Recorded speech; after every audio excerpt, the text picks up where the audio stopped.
2 Samuel chapter 18. David counted the people who were with him and set captains of thousands and captains of hundreds over them. David sent the people out, a third part under the hand of Joab, and a third part under the hand of Abishai the son of Zeruiah, Joab's brother, and a third part under the hand of Ittai the Gittite. The king said to the people, I will also surely go out with you myself.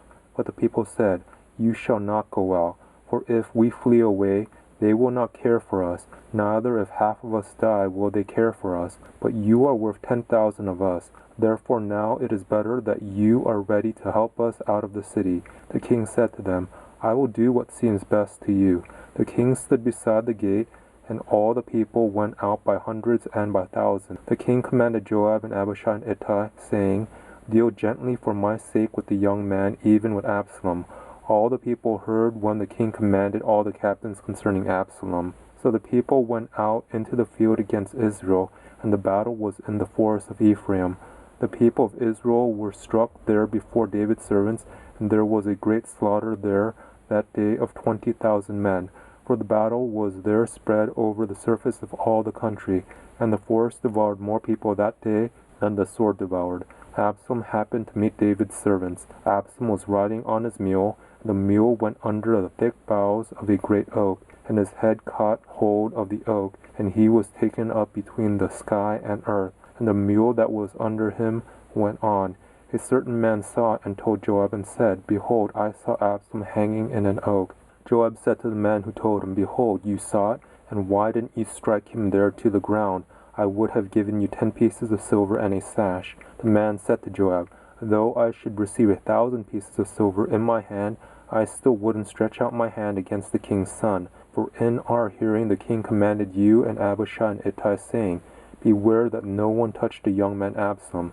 Otherwise, if I had dealt falsely against his life, and there is no matter hidden from the king, then you yourself would have set yourself against me. Then Joab said, I am not going to wait like this with you. He took 3 darts in his hand and thrust them through the heart of Absalom while he was yet alive in the middle of the oak. 10 young men who bore Joab's armor surrounded and struck Absalom and killed him. Joab blew the trumpet, and the people returned from pursuing after Israel, for Joab held the people back. They took Absalom and cast him into the great pit in the forest, and raised over him a very great heap of stones. Then all Israel fled, each to his own tent. Now Absalom in his lifetime had taken and reared up for himself the pillar which is in the king's valley, for he said, I have no son to keep my name in memory. He called the pillar after his own name. It is called Absalom's monument to this day. Then Ahimaaz the son of Zadok said, Let me now run and carry the king news, how Yahweh has avenged him of his enemies. Joab said to him, You must not be the bearer of news today, but you must carry news another day. But today you must carry no news, because the king's son is dead. Then Joab said to the Cushite, Go, tell the king what you have seen. The Cushite bowed himself to Joab and ran.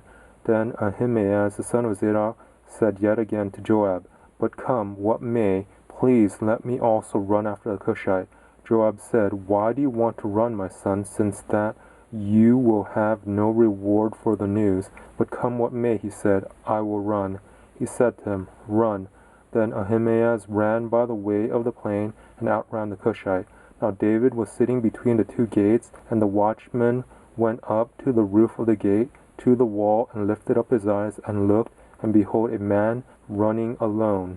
The watchman cried and told the king. The king said, If he is alone, there is news in his mouth. He came closer and closer. The watchman saw another man running, and the watchman called to the porter and said, Behold, a man running alone.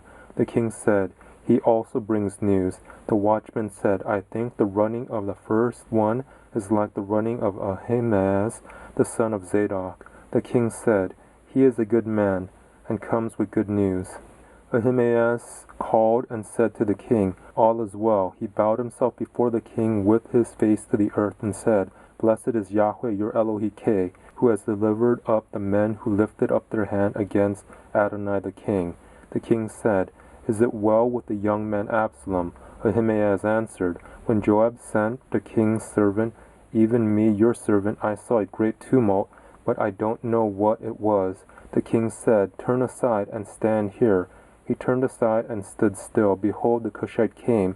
The Cushite said, News for Adonai the king, for Yahweh has avenged you today of all those who rose up against you.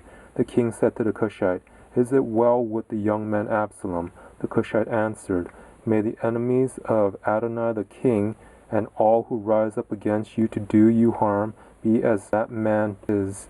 The king was much moved and went up to the room over the gate and wept.